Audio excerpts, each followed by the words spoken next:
नमस्कार दोस्तों, HK study campus में आपका बहुत बहुत स्वागत। आज हम आपको उत्तर वैदिक काल के बारे में बताएंगे। पहले आप ये समझ लो उत्तर वैदिक काल क्या है। उत्तर वैदिक काल वैदिक काल का दूसरा भाग है। इससे पूर्व में हमने ऋग्वैदिक काल पढ़ाया। ऋग्वैदिक का कार्यकाल था 1500 ईसा पूर्व से 1000 और उत्तर वैदिक काल का कार्यकाल है आपका 1000 ईसा पूर्व से 600 ईसा पूर्व, यानी उत्तर वैदिक काल का। अब उत्तर वैदिक काल की जानकारी कैसे मिलेगी, उसका अध्ययन किस तरीके से हुआ है। तो देखिए, उत्तर वैदिक काल के अध्ययन के लिए यजुर्वेद, सामवेद, अथर्ववेद, ब्राह्मण ग्रंथ, उपनिषद, आर्यक, यानी वैदिक जो ऋग्वैदिक काल था उसमें ऋग्वेद से जानकारी दी गई थी और इसमें आपका यजुर्वेद, सामवेद, अथर्ववेद, ब्राह्मण ग्रंथ, उपनिषद, आर्यक प्रमुख है इसके अध्ययन की दृष्टि से। इसकी उत्तर वैदिक काल की जानकारी यहाँ से प्राप्त होती है। अब दूसरी बात ये, इन ग्रंथों की रचना गंगा घाटी में हुई थी। इस काल का अध्ययन के लिए चित्रित भूरे रंग के मृदभांड, यानी मृदभांड आप समझते हैं कि मृदभांड क्या है, मिट्टी के बर्तन बने हुए थे। यहाँ चित्र युक्त और बनाए गए थे और भूरे रंग के, यानी वो सफेद पूरी तरीके से प्रस्तुत किए जाने लगे थे कि जो मिट्टी के बर्तन थे वो साफ स्पष्ट नजर आने लगे थे। उनसे महत्वपूर्ण साक्ष्य थे ये। इसी समय उत्तर वैदिक काल में ही इस संस्कृति में लोहे के अस्त्र शस्त्र एवं उपकरणों का प्रयोग किया जाने लगा था। वो क्यों किया जाने लगा था कि अंतर्जी खेड़ा एटा के पास है उत्तर प्रदेश में। यहाँ से सर्वप्रथम 1000 ईसा पूर्व के दौरान लोहे के साक्ष्य प्राप्त हुए।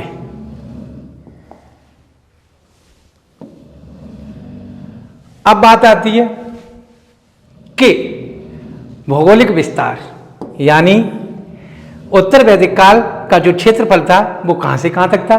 तो उत्तर वैदिक काल का जो क्षेत्रफल था रेवा नदी यानी रनवर्रा और सदानीरा के गंटक, उसको गंटक बोलते हैं, का उल्लेख मिलता है। और इनका मुख्य केंद्र था, यानी इस संस्कृति का उत्तर वैदिक काल की जो मुख्य संस्कृति था उसका मुख्य केंद्र था मध्य देश। और ये कहाँ से कहाँ तक फैली हुई थी, ये इसका प्रसार कहाँ से तक था, सरस्वती नदी से लेकर और गंगा के दोआब क्षेत्र तक फैला हुआ था इसका क्षेत्र। अब राजनीतिक स्थिति अब आती है कि उत्तर वैदिक काल की राजनीतिक स्थिति क्या थी। तो उसी समय उत्तर वैदिक काल में पहली बार यानी प्रथम बार क्षेत्रीय राज्यों का अलग अलग राज्य बन चुके थे, जो क्षेत्र अलग अलग बना लिया था। राजा सामान्य था, उपाधियों के स्थान पर जो पहले सामान्य उपाधि धारण करते थे ऋग्वैदिक काल में, इस काल में धीराज, राजा धीराज एकराट जैसी उपाधियां धारण करता था।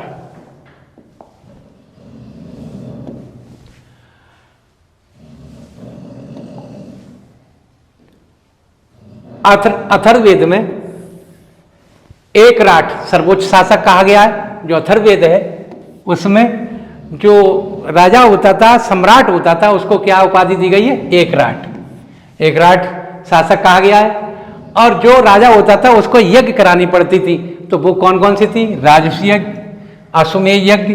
ये उसके अनुष्ठान या सम्राट को अपनी शक्ति प्रदर्शन करने का एकमात्र साधन था, जिससे ये लगता था कि राजा कितना पावरफुल है। अश्वमेध यज्ञ कराता था, राजस्वमेध यज्ञ भी कराता था। इसके बाद अथर्ववेद में परीक्षित एक माने गए हैं, उनको क्या माना गया है, ये मृत्युलोक का देवता बताया गया है। परीक्षित जो थे एक राजा थे, उनको किसका देवता बनाया गया, मृत्युलोक का देवता बताया गया है। अब उत्तर वैदिक काल में सभा और समिति, ये 3 समितियां थी, सभा, समिति और विदत। तो समाज समिति, जो सभा और समिति नामक संस्थाएं थी, इस समय भी उत्तर वैदिक काल में भी निरंकुशता पर रोक लगाती थी। राजा जो शासन करता था उस पर ये अंकुश लगाती थी। मगर जो विदत थी, जो प्राचीन संस्था थी विदत, वो उसका वर्चस्व इस समय उत्तर वैदिक काल तक आते समाप्त हो गया था। मगर ये दोनों संस्थाएं राजा पर निरंकुशता लगाती थी। राजा देवी उत्पत्ति का सिद्धांत सर्वप्रथम, यानी राजा जो प्राचीन में देवी का अवतार बताया गया, यह देवी के आधार पर उन्हें प्रदान किया जाता था। तो वो इसके साक्ष्य कहाँ से प्राप्त हुए हैं? तो वो मिलते हैं ब्राह्मण, ऐतरेय ब्राह्मण ग्रंथ से मिलते हैं। अच्छा, यजुर्वेद में राज्य के उच्च पदाधिकारी रत्नी कहा गया है, यानी यजुर्वेद जो है उसमें राज्य के जो उच्च पदाधिकारी थे उन्हें क्या गया है? रत्न। और रत्न जो थे कहा जाता था। और शतपथ ब्राह्मण में इनकी संख्या कितनी थी? 12। शतपथ रत्नियों की संख्या कितनी थी? 12। शतपथ ब्राह्मण में इनका उल्लेख मिलता है कितनी संख्याओं के बारे में? 12 संख्याओं के बारे में इनकी जानकारी मिलती है। आगे देखते हैं वो कौन कौन से थे 12।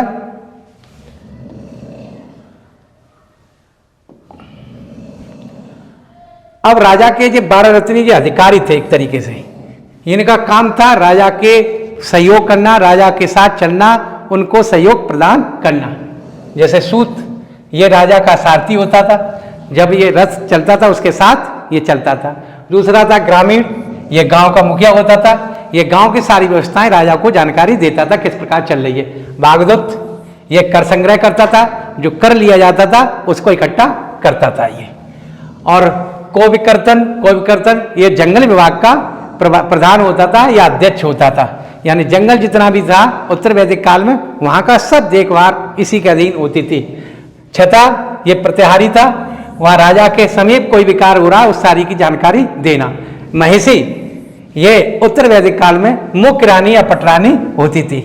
युवराज उत्तर वैदिक काल में युवराज को राजकुमार कहा जाता था।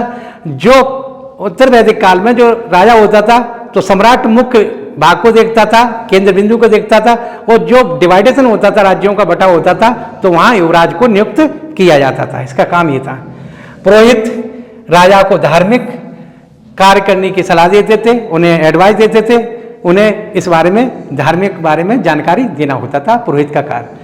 पालागण विदूषक होते थे, ये सूचना देते थे, उनको जानकारी देते राज्य में क्या चल रहा है। संग्रहिता ये धन जमा इकट्ठे करते थे, कोषाध्यक्ष थे। और अच्छा बात ये पासे खेल में राजा का सहयोगी होते थे, जो मनोरंजन का साधन था उस समय पासे खेले जाते थे, उस समय राजा का ये सहयोग करते थे। अब बात आती आगे उत्तर वैदिक काल में सभा और समिति के अधिकारों पर्याप्त वृद्धि हो गई थी। यानी ये सभा समिति जो थी ये राजा पे पहले ही उत्तर वैदिक काल में और इनके अधिकारों में वृद्धि हो गई, मगर विदत का वर्चस्व पूरी तरीके से समाप्त हो गया था।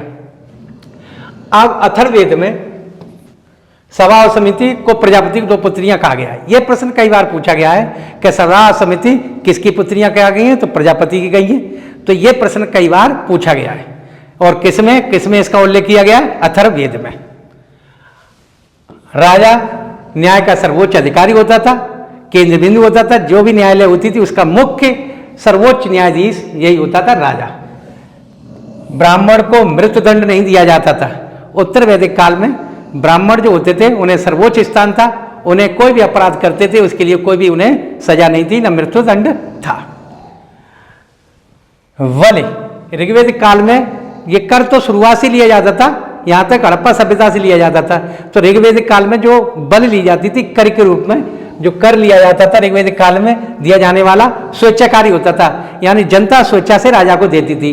जो उत्तर वैदिक काल में आते आते नियमित रूप हो गया था, उसका नियमित कर दिया गया था। तो कितना था? 1/6 होता था। कर कितना लगता था उत्तर वैदिक काल में पूछा जाता है तो 1/6। अब आती है सामाजिक स्थिति। सामाजिक स्थिति क्या थी? वैदिक काल में संयुक्त परिवार की जो ऋग्वेदिक काल से चली आ रही थी वही प्रथा यहाँ पर भी थी। उत्तर वैदिक काल में परिवार कैसा होता था? संयुक्त परिवार होता था। पिता, पुत्र, भाई, चाचा, ताता, ताऊ, नाना, नानी सभी संयुक्त फैमिली निवास करती थी। पितृसत्तात्मक थी। उत्तर वैदिक काल पूरा वैदिक काल ही पितृसत्तात्मक था। हड़प्पा सभ्यता में मातृ सत्तात्मक था और इसमें वैदिक काल में पितृसत्तात्मक व्यवस्था थी।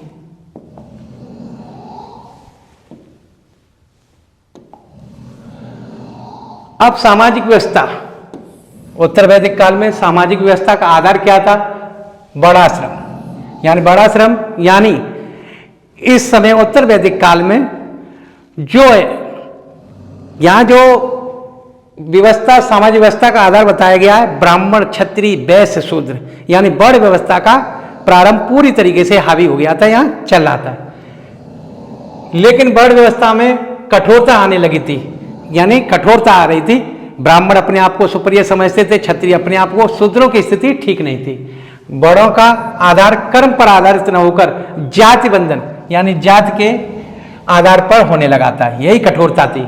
उत्तर वैदिक काल में समाज में 4 वर्ण थे, ब्राह्मण, क्षत्रिय, वैश्य और शूद्र। ये यानी वैदिक काल में 4 वर्ण थे, ब्राह्मण, क्षत्रिय, वैश्य और शूद्र।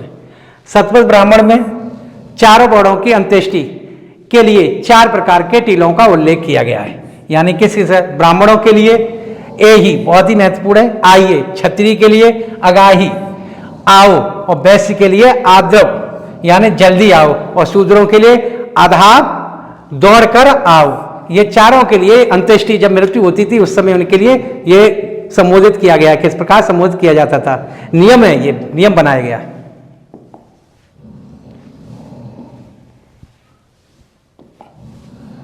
ब्राह्मण, क्षत्रिय, वैश्य इन तीनों को द्विज कहा जाता था। उत्तर वैदिक काल में ब्राह्मण, क्षत्रिय, वैश्य इन तीनों को क्या कहा जाता था? द्विज कहा जाता था, तीनों को मिलाकर। ये उपनयन संस्कार के अधिकारी थे।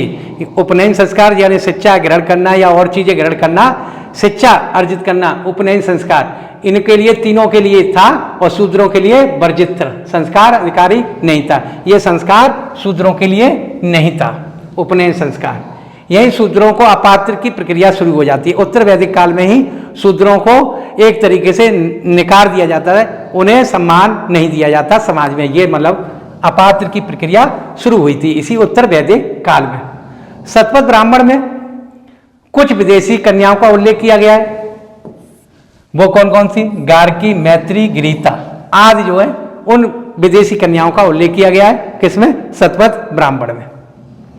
स्त्रियों का पैतृक संपत्ति से अधिकार छिन गया, यानी उत्तर वैदिक काल में महिलाओं को वो सम्मान नहीं था जो वैदिक काल में। वहां जो स्त्री धन दिया जाता था वो सब अधिकार इसमें उत्तर वैदिक काल में वो अधिकार समाप्त कर दिए गए तथा सभा में प्रवेश वर्जित कर दिया गया। वैदिक काल में, ऋग्वैदिक काल में महिलाओं को सभा में जाने के लिए अनुमति थी, मगर उत्तर वैदिक काल में महिलाओं को सभा में जाने के लिए वर्जित यानी नकारात्मक इनके लिए सोच बन गई थी, उन्हें जाने के लिए मना कर दिया गया था। उत्तर वैदिक काल में गोत्र व्यवस्था स्थापित हुई। यहां पर क्या हुआ? कुल, परिवार में जो था, परिवार में कुल देखा जाता था। किस कुल के? कुल, यह व्यवस्था थी गोत्र व्यवस्था। तभी विवाह बंधन होंगे जब तब आपका गोत्र नहीं मिल जाता, यह व्यवस्था थी। सर्वप्रथम जाबालोक निषिद्ध में चारों आश्रम क्या है? यानी ब्रह्मचर्य, ये ब्रह्मचर्य था आपका 1 से 25 वर्ष, और वानप्रस्थ यानी गृहस्थ जीवन था आपका 25 वर्ष से 50 वर्ष, और वानप्रस्थ था आपका, इसमें वानप्रस्थ में क्या होता था? शादी विवाह करते थे पुत्रों के। तो ये जो कार्यकाल था आपका 50 से 75 वर्ष, और जो सन्यासी यानी ये सन्यासी है, यानी सन्यास लेते थे, वो था आपका 75 वर्ष से 100 वर्ष। यानी 4 आश्रम जीवन के 100 वर्ष उत्तर वैदिक काल में मनुष्य का जीवन 100 वर्ष निर्धारित किया गया था। उसमें से 1 से 25 वर्ष ब्रह्मचर्य यानी शिक्षा अर्जित करेंगे, फिर उसके बाद गृहस्थ जो जीवन है वो 25 से 50 वर्ष। वानप्रस्थ में क्या करेंगे? अपने बच्चों की शादीशुदा करेंगे, इसका उल्लेख किया गया है। और 75 वर्ष के बाद 75 से 100 वर्ष में संन्यास ग्रहण करेंगे, और ये विवरण मिलता है 100 वर्ष का। जब इस काल में स्त्रियां अपने पति के साथ यज्ञ कार्य में भाग लेती थी, यानी उत्तर वैदिक काल में स्त्रियां जो है यज्ञ कार्य में भाग लेती थी।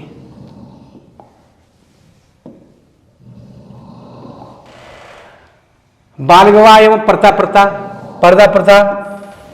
का चलन नहीं था, यानी उत्तर वैदिक काल में बाल विवाह और पर्दा प्रथा का प्रचलन नहीं था। अथर्ववेद में कन्याओं के जन्म की निंदा करता है। अथर्ववेद जो है, अथर्ववेद कन्या जो कन्या का जन्म होता था उसकी निंदा करता है, उसको अपयश बताया गया है, यानी माँ बाप पर भार बताया गया है। ऐत्रेय ब्राह्मण में कन्या चिंता का कारण बताया गया, यानी ऐत्रेय ब्राह्मण में कन्या जब पैदा हो जाती थी तो ये समझ लो माँ बाप के लिए चिंता का कारण हो जाती थी। मैत्रायणी संहिता में महिलाओं को दूध तथा मदिरा श्रेणी में रखा गया, यानी उत्तर वैदिक काल में महिलाओं की स्थिति बहुत बदतर हो गई थी। महिलाओं को एक तरीके से दासी और अपने उपभोग की वस्तु समझा जाने लगा था।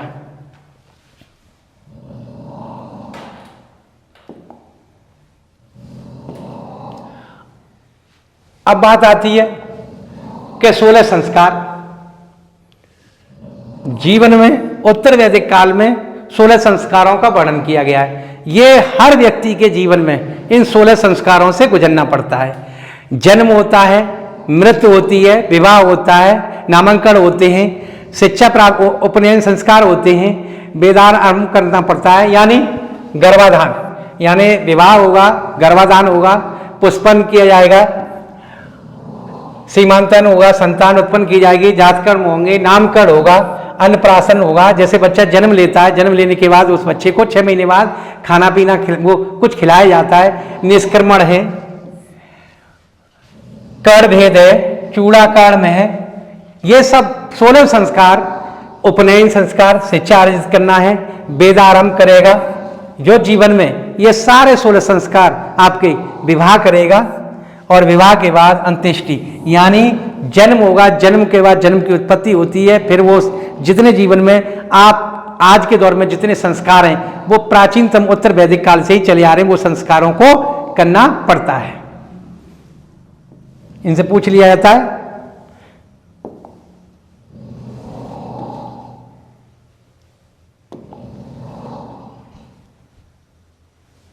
अब बात आती है कि विवाह उत्तर वैदिक काल में 8 प्रकार के विवाह होते थे।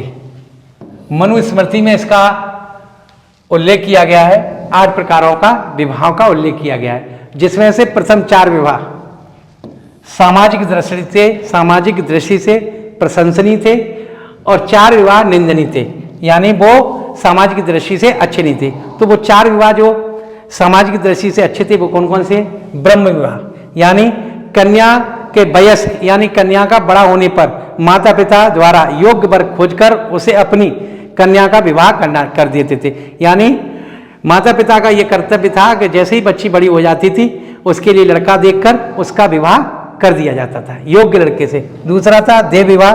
देव विवाह उस लड़के से किया जाता था यज्ञ करने वाले पुरोहितों के साथ कन्या का विवाह। यह आदर्श विवाह माना जाता है। ये कैसा विवाह माना जाता है? आदर्श विवाह माना जाता है। अब आता है आदर्श विवाह। ये आदर्श विवाह कन्या के पिता द्वारा यज्ञ कार्य हेतु 1 अथवा 2 गाय बदले में अपनी कन्या को या अपने दामाद को दहेज के रूप में देते थे। यानी इसमें क्या आता था? यज्ञ कार्य हेतु अच्छी तरीके से यज्ञ करने वाले के साथ अपने पुत्री का विवाह किया जाता था। और इसमें क्या दिया जाता? दहेज के रूप में गाय दी जाती थी कन्या को। प्रजापति विवाह वर स्वयं कन्या के पिता से मांगकर, वर जो होता था स्वयं कन्या के पिता से मांगकर विवाह करता था। यह आदर्श विवाह में यह भी आता है।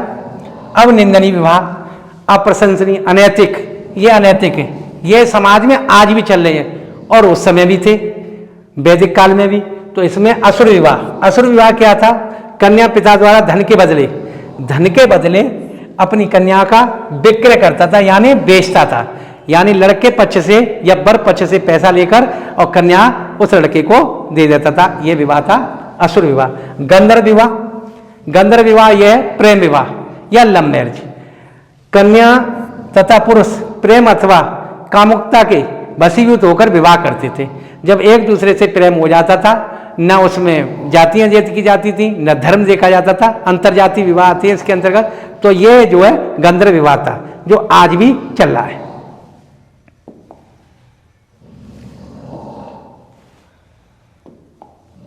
अब आता है पेचास विवाह। ये भी निंदनीय विवाह था।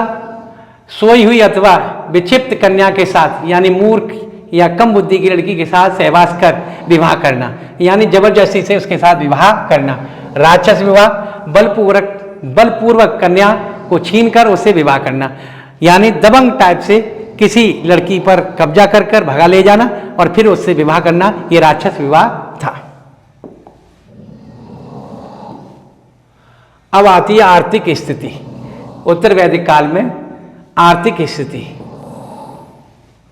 आर्थिक स्थिति क्या थी कि वैदिक काल में ही यानी प्राचीन काल से हमारे यहाँ कृषि पर वो था, प्रमुख जो उद्योग था या पेशा था वो क्या था, कृषि। मगर इस उत्तर वैदिक काल में कृषि के साथ साथ कृषि की जगह पर उन्होंने पशुपालन, यानी पशुपालन भी था पहले, तो पशुपालन की जगह पर यहाँ महत्व कृषि को दिया गया। किसको दिया गया? कृषि को। यानी ऋग्वैदिक काल में पशुओं को, पशुपालन जो था बहुत महत्वपूर्ण था, प्रथम स्थान पर था, और उत्तर वैदिक काल में कृषि प्रथम पेशा बन गया और द्वितीय पेशा था पशुपालन। शतपथ ब्राह्मण में कृषि की 4 क्रियाएं जो आज भी हैं वर्तमान में, जुताई, बुवाई, कटाई और मड़ाई। यानी फसल जब बोएंगे तो पहले खेत को जोतेंगे, जोतने के बाद उसमें बुवाई करेंगे, बुवाई करने के बाद जब फसल हो जाए कटाई करेंगे, फिर मड़ाई करेंगे, उसको घर लेके आएंगे। तो ये 4 प्रकार की क्रियाओं का उल्लेख किया गया है शतपथ ब्राह्मण में। अब काटक संहिता में 24 बैलों का उल्लेख किया गया है, यानी 24 बैलों द्वारा खींचे जाने वाले हलों का उल्लेख किया गया है। यानी 24 बैल हल को खींचते थे जिससे खेत जोते जाते थे, उल्लेख में था। वासनी संहिता में कई प्रकार के धान यानी खाद्य पदार्थों का उल्लेख किया गया है। किसमें? वासनी में, जैसे जौ, चावल, मूंग, उड़द, तिल, गेहूं आदि प्रमुख अन्न थे, इनका उल्लेख वासनी में किया गया है। उत्तर वैदिक काल में व्यापार और वाणिज्य उन्नति पर था। उत्तर वैदिक काल में व्यापार एवं वाणिज्य उन्नति पर था। व्यापारियों की अनेक श्रेणियां थी, श्रेणियों में बांट रखा था, ये काम करते थे। श्रेष्ठिन श्रेणी का प्रधान व्यापारी होता था, ये मुख्य व्यापारी होता था। ये कैसा होता था? मुख्य व्यापारी होता था। तैत्तिरीय संहिता में ऋण के लिए कुशित, कई बार पूछा गया है कि ऋण के लिए उत्तर वैदिक काल में किस शब्द का प्रयोग किया जाता था? कुशित का। शतपथ ब्राह्मण में उधार देने वाले के लिए, उधार जो धन देते थे उसको किस शब्द का उल्लेख किया गया है? कुशीदिन शब्द का प्रयोग किया गया या मिलता है।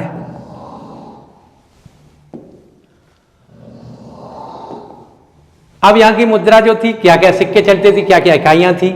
निष्क, शतमान, पाद, कृषणन, रतिका, गुंजा आदि माप की भिन्न भिन्न इकाइयां थी जो सामग्री तोली जाती थी या माप की जाती थी उससे।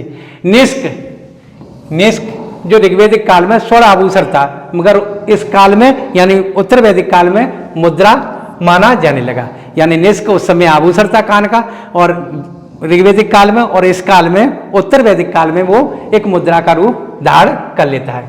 उत्तर वैदिक काल में वस्त्र निर्माण उद्योग प्रमुख उद्योग था। यानी उत्तर वैदिक काल में यानी प्रमुख उद्योग क्या था? वस्त्र उद्योग। ऋण देकर ब्याज लेने वाला व्यक्ति को बैकनाट कहा जाता था या सूदखोर, यानी सूदखोर कहा जाता था। यानी उत्तर वैदिक काल में ब्याज लेने वाला व्यक्ति जो महाजन होते थे, वो ब्याज लेते थे, उनको क्या कहा जाता था? बैकनाट या सूदखोर कहा जाता था। अब आएगी आपकी धार्मिक स्थिति। यानी ऋग्वैदिक काल में जिन देवताओं का प्रभाव था, इंद्र और अग्नि का, इनका स्थान उत्तर वैदिक काल में प्रजापति और रुद्र शिव ने ले लिया। यानी ऋग्वैदिक काल में इंद्र और अग्नि का बहुत बड़ा वर्चस्व था, मगर उत्तर वैदिक काल में उनका स्थान किसने ले लिया? प्रजापति और रुद्र शिव ने ले लिया। पूषण जो पहले पशुओं के देवता थे, अब शूद्रों के देवता हो गए। पूषण जो क्या थे? ऋग्वैदिक काल में किनके देवता थे? पशुओं के देवता थे। उत्तर वैदिक काल में शूद्रों के देवता हो गए। यज्ञों में पशु बलि को प्राथमिकता दी जाने लगी, अन्य आहुतियों को गौण कर दिया गया। यानी उत्तर वैदिक काल में पशु बलि को बहुत महत्व दिया जाने, यानी प्राथमिकता दी जाने लगी। अन्य जो थी, जो पुरोहित आहुतियां दी जाती थी, उनको समाप्त कर दिया गया। इस काल में यानी उत्तर वैदिक काल में 2 महाकाव्य महाभारत और रामायण। महाभारत विश्व का सबसे बड़ा महाकाव्य कई बार पूछा गया। महाभारत का नाम अन्य जो नाम है क्या है, जय संहिता है, और इसमें 8800 श्लोक थे, वर्तमान में 1 लाख से अधिक हैं। रामायण का अन्य नाम चतुर्विंशति सहस्त्री संहिता है, इसका अन्य नाम है। इसमें 24,000 श्लोक थे, वाल्मीकि द्वारा लिखी गई है, और 7 इसमें कांड हैं।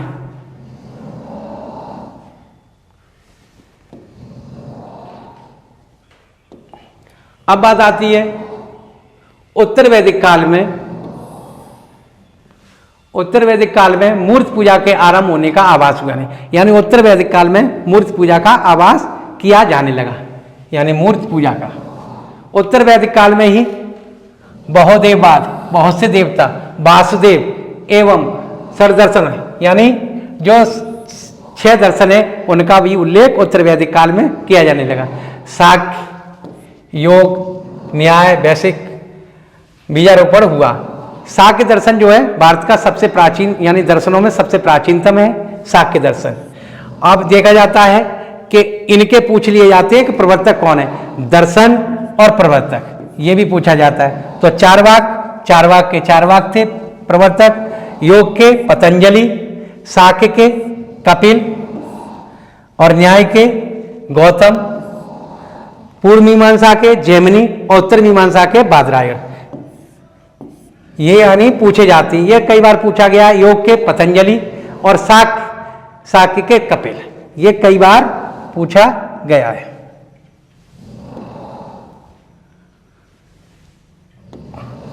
मृत्यु की चर्चा सर्वप्रथम, यानी जैसे आपसे यह प्रश्न पूछा जाए कि मृत्यु की चर्चा सर्वप्रथम किस ब्राह्मण में की गई है, तो शतपथ ब्राह्मण तथा मोक्ष की चर्चा उपनिषद में मिलती है। यानी मृत्यु की चर्चा सर्वप्रथम किस में हुई है, शतपथ ब्राह्मण में, और मोक्ष उपनिषदों में इसकी व्याख्यान किया गया है। पुनर्जन्म की अवधारणा का उल्लेख किस में किया गया, किस उपनिषद में, बृहदारण्यक उपनिषद में मिलता है पुनर्जन्म का। शतपथ ब्राह्मण में ही स्त्रियों को अर्धांगिनी कहा गया है, यानी शतपथ ब्राह्मण में ही स्त्री जो है महिलाओं को अर्धांगिनी कहा गया है। पुरुष की जो अर्धांगिनी बताया जाता है वो इसी शतपथ ब्राह्मण में कहा गया है। छांदोग्य उपनिषद में 3 आश्रमों का उल्लेख है। 3 आश्रम देंगे, ब्रह्मचर्य, गृहस्थ और वानप्रस्थ, इनका उल्लेख किया गया है तीनों का। मुंडक उपनिषद में कर्मकांड की निंदा की गई है, यानी मुंडक उपनिषद में जो कर्मकांड यज्ञ व्यवस्था थी, जटिल हो गई थी, उसकी निंदा की गई है और उन्हें टूटी हुई नाव बताया गया। कई बार पूछा गया है कि कर्मकांड की निंदा किस उपनिषद में की गई है, तो मुंडक उपनिषद में की गई है।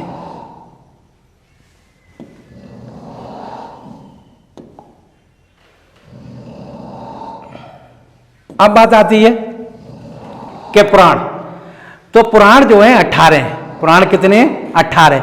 अब इनकी भारतीय ऐतिहासिक कथाओं का सबसे अच्छा विवरण किस में मिलता है? पुराणों में मिलता है। और पुराणों के रचयिता कौन है? लोमहर्ष एवं उनके पुत्र उग्रश्रवा, यानी पुराण जो है पिता पुत्र दोनों के द्वारा लिखे गए। और पूछ भी ली जाती है पुराणों के रचयिता कौन है, तो लोमहर्ष एवं उनके पुत्र उग्रश्रवा। पुराणों की संख्या 18 है।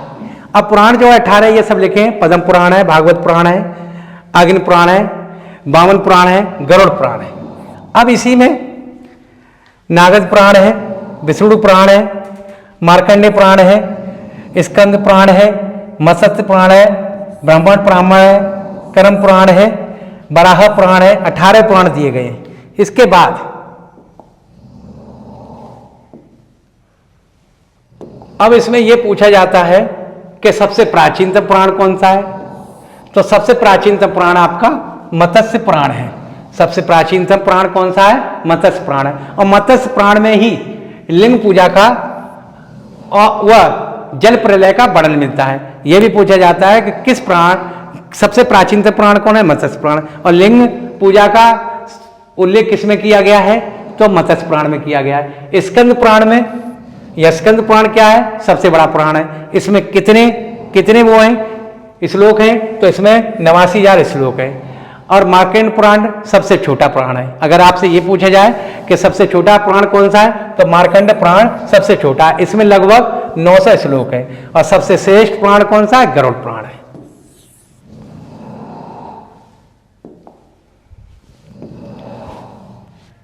उत्तर वैदिक काल की सामाजिक व्यवस्थाएं बता दी गई। इसके बाद 600 ईसा पूर्व में जो आपका उत्तर भारत की दशा है उस पर वीडियो बनाया जाएगा।